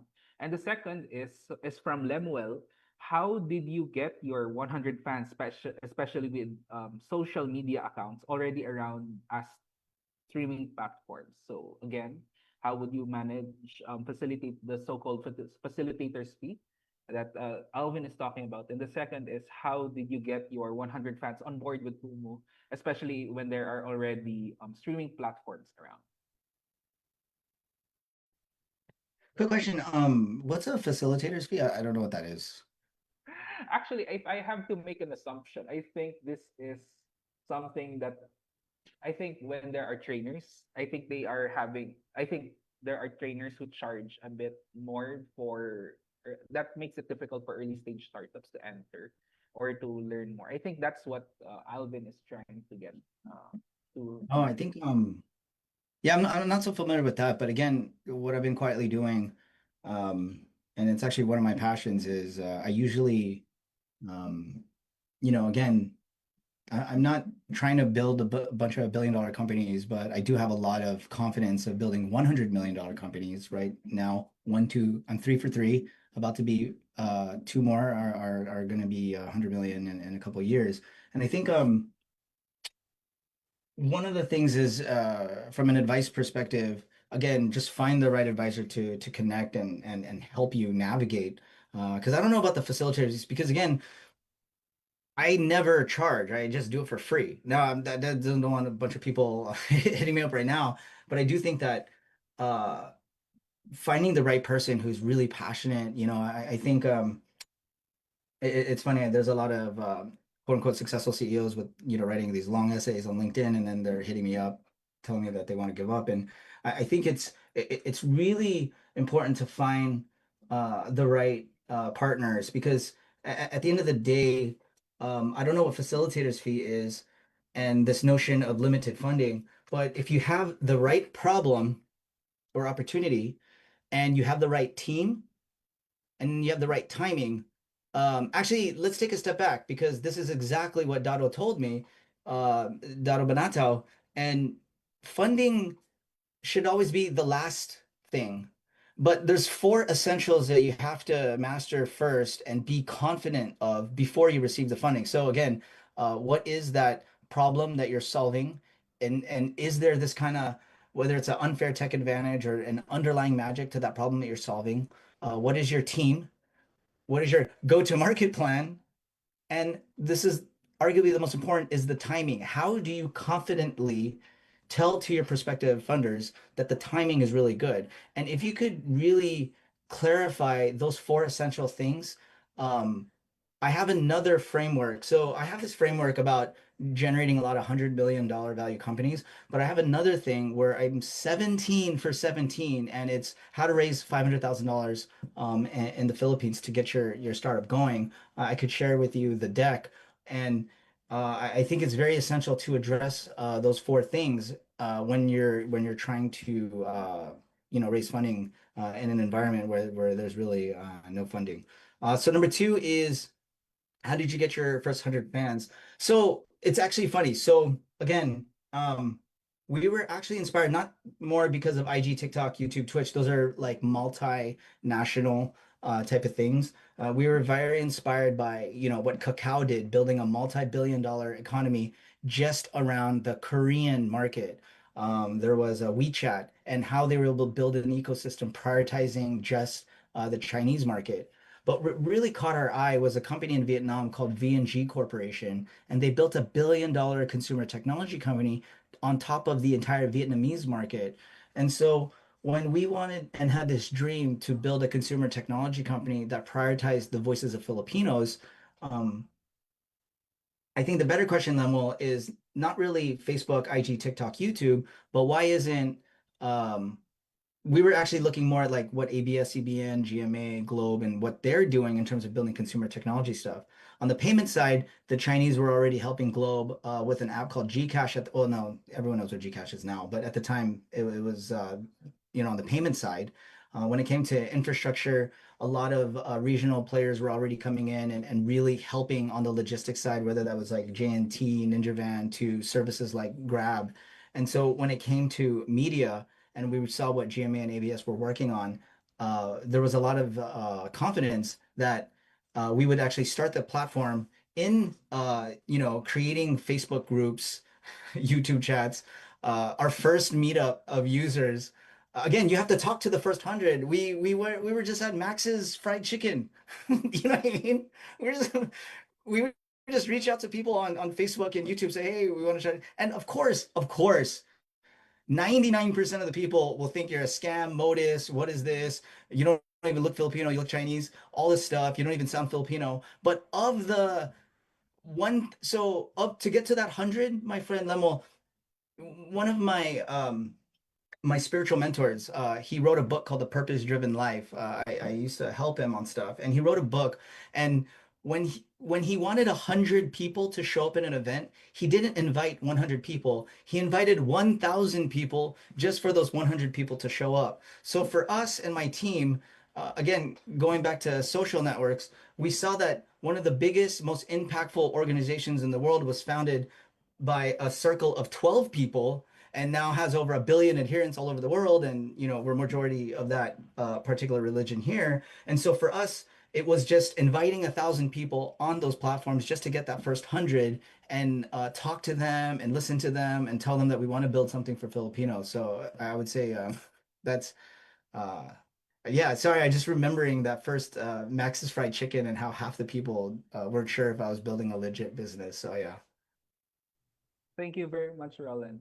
For the next question, actually, we're going to be combining two related questions. So the first question comes from Facebook Live from Jackie, and the second question will be coming, by contrast, will be coming from here in Zoom. So from Michael Lagaya. So the first question from Facebook Live is, what's one startup rule that everyone believes, but you think is wrong and why? This is coming from Jackie. And in relation to that, from Michael, what is a single trait of a founder that should be put to the front, or in his words, to be magnified? So again, what is one startup rule that you think is you believe is should not be emulated? And the second is, what do you think? What trait of a startup founder should be put more or enhanced more? So anybody can answer this question if you'd like. Is there anyone who'd like to answer the question? Hello. Um, you're Yes. talking about the number one trait? Hold on, Yes, you where is can. it? The first question is coming from Facebook Live. So, what's one startup rule that everyone believes but you think is wrong? And the second question is, what is a single trait of a founder that must be magnified and put to the front? So, again, anybody can answer this question. I mean, honestly, the single trait is just a love for this vision and mission. I mean, you have to love this country to build here.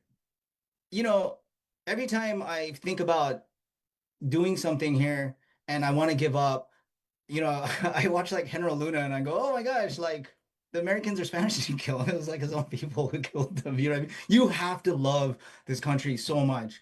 And and that's not easy. And a lot of that comes from, especially from a physical and mental perspective, again, I was joking about the way I look or the way I sound, but a lot of times I get discredited for having a love for this country. But because I don't sound Filipino or I don't look Filipino, although my family's from Ilocos Norte and Bicol, there there has to be a deep rooted, there's a parable, right, where you have to have deep roots in the motherland, because if a storm hits, if your roots aren't deep into this nation, you will just fly away. The next typhoon will just fly away. But when you look at the buildings with the deepest foundations, or you look at the trees with the deepest roots, there's something timeless about that um identity. And I just want to encourage everyone that it is very hard, and I highly encourage you that to help with your mental health or to help with your physical health is to maintain that inner circle of friends and family, and also this focus of not comparing yourself to other people, but comparing yourself to the best version of yourself 5 years from now. And it's important to say 5 years because if you just compare yourself to what you want to do 20 years from now, you're going to go into a very deep psychological thing that's not making you feel well. But if you're saying this is where I want to be in 5 years and you compare yourself to that person rather than comparing yourself to other people on social media, you're reinforcing your mind with positive things and having that inner circle and not listening to the noise. Because remember, I again back in 2023 when I was having these post-pandemic issues. And it's funny, everything I'm going through, or everything I went through back in 2023, I think everyone's going through now. But I think if you're going to listen to all that noise, it's very, very, very easy to give up. Like yeah, one of the guys that I really admire are like a lot of the athletes, right? Like Carlos Yulo. That dude won 2 gold medals in the Olympics, and within an hour, he was already getting negative stuff on social media. And when you get that comfort and understand the realities of how hard it is, and you go back to the reason of why you love this country so much and why you love your friends and family and your community so much and the problem that you're trying to solve, I'm telling you, it's very important because so many times, and I'm going to be completely honest, I look in the mirror and say, why don't I just go back to the US and or why don't I just go to like to my province and Bicol, just have a peely nut farm. Like so many times I just want to have a peely nut farm. But no, it's okay. I think again, I just want to encourage everyone here. It is hard, and the number one trait I'm telling you is I know it's hard. This certain love and deep identity that will anchor you when the tough times come. Sorry, I don't even know if that makes sense, but I'm just very inspired by everyone who's here because I just have a soft spot for everyone here who wants to solve and do good things for this nation. So All right. Thank you very much, Roland. I think Nila would also like to say something regarding this one. Sorry, so can you just repeat the questions again? All right. So for the first question, apologies. For the first question, what is one startup rule that everyone believes but you think is wrong and why?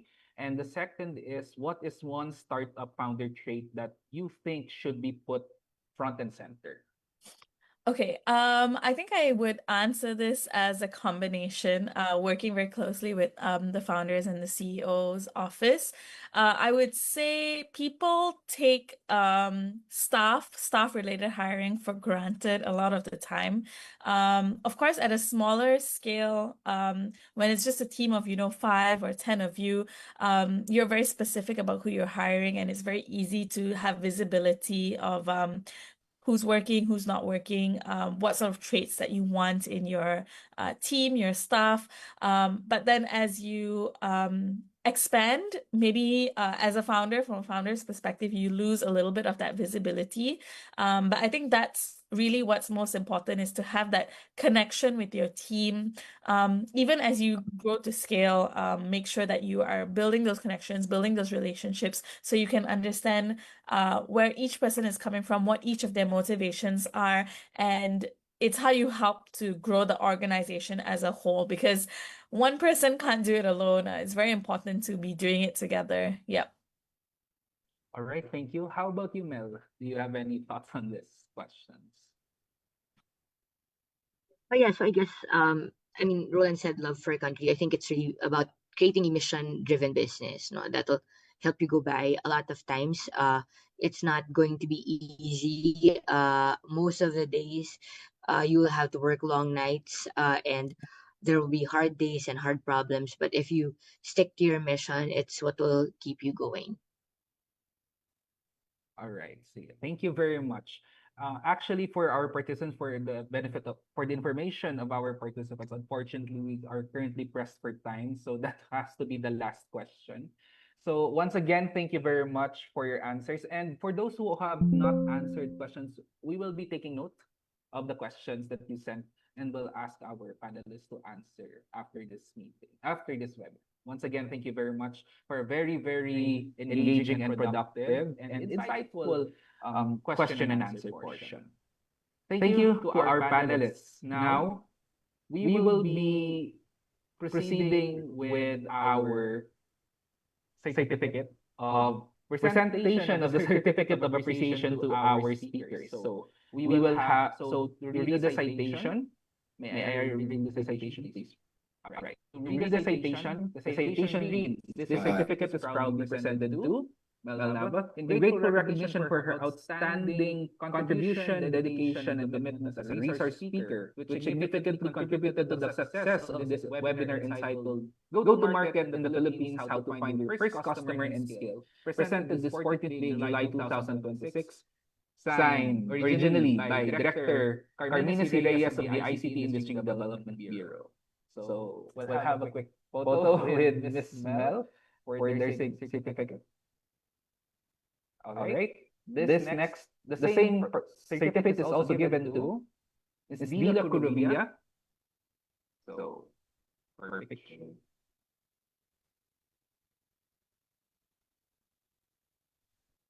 And the next, and finally, to the same is also presented to Mr. Roland Ross. Picture on.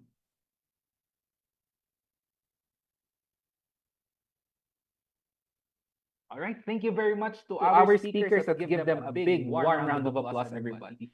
May natutunan naman kayo, di ba? So, definitely, thank you very much to our speakers for your insights. Now, we will be having the, the evaluation form. So, we will be showing the evaluation form as mentioned. So, please scan the QR code or the evaluation form that has been sent to our, that will be sent to our chat box. Again, you need the attendance form earlier shown and this evaluation form to receive your certificate of participation. I'll give you about 10 seconds to take a picture and to scan. And the link is also in the chat box, don't worry. So, yes. Again, you need the certificate of participation, as the attendance form earlier and this evaluation form accomplished so that you can receive your certificate of participation.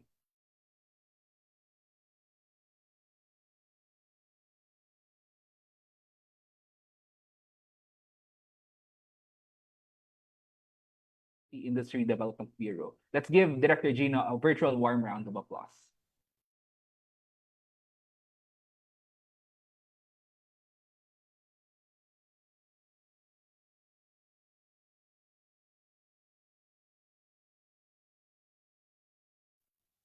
Thank you so much, Ace. Maraming salamat for that hosting and introduction. So, as we bring this meaningful session to a close, first we'd like to extend our sincerest and deepest gratitude to our co-organizer, Gobi Partners. Your collaboration with DICT in making this webinar possible is really indeed helpful. And as we continue to create opportunities for our Filipino startups to equip them with knowledge, network, and the support that they need, we would continue creating programs like this to ensure that we remain helpful and effective in terms of ensuring that our startups participate and navigate the startup ecosystem in the country. To all our participants, thank you so much for your active engagement, and we appreciate all those questions that has been raised in this webinar.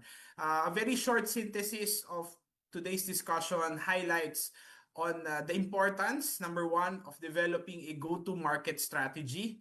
And this should align with the different startup business model, target customers, and the growth stage. So obviously, this is a clear strategy as to how you can enable, the founders can position their products effectively and create that much needed market traction. The second session emphasizes on the founder building on the market in mind. This simply states that there is a need to understand the local customer behavior and the business realities as well as market conditions, which will allow startups to develop solution and strategies to be both relevant and sustainable. And lastly, we learned that scaling up is made possible obviously through collaboration, strategic partnership, and distribution channels with the presence of mentors, investors, and everyone in the ecosystem. So we hope that all of this will be your guidance in accelerating growth and navigating the challenges of entrepreneurship.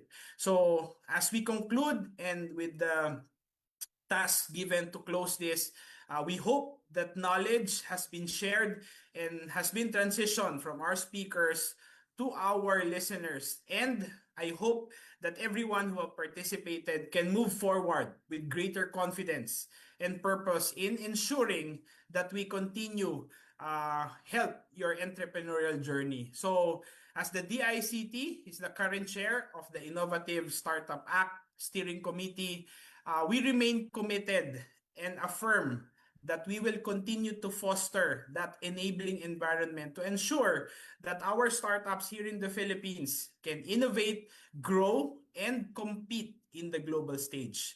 And to all our startup founders and aspiring entrepreneurs, remember that every successful venture begins with a single step. And as we move towards that step, we must learn to continuously engage with our ecosystem, seek meaningful partnership, and never lose sight of the problems that we want to solve and help the community. Because all of these ideas will nurture you to have that potential and become successful businesses that will help create that ripple of more jobs, transforming industries, and contribute to our nation's digital future. So maraming salamat, and we hope that this has been a fruitful and meaningful engagement to everyone. Thank you so much. Thank you very much, Director Gino. Let's give him a virtual warm round of applause. Thank you for that, and the synthesis as well for this today's session. Now, before I let everyone go, can we ask for a quick photo up from everybody? So please turn on your cameras as our moderate Zoom master will take our photos. So please turn on your cameras, everybody. Let's see those beautiful and handsome faces for everybody. So, all right, let's please turn on our camera. So, 1, 2, 3, smile po everybody. If walang webcam, okay lang yan.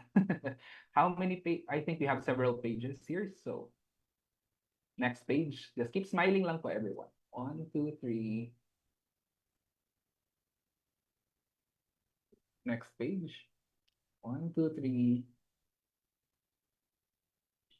Next page. And that's it. Thank you very much, everybody. That concludes our webinar for this morning. We hope that you were able to learn from our speakers today. Together, let us help guide startups become better startups and push towards better startup readiness for investment, not just for the Philippines, but across the ASEAN region as well. Thank you once again, everybody, at magandang tanghali po sa lahat. Thank you.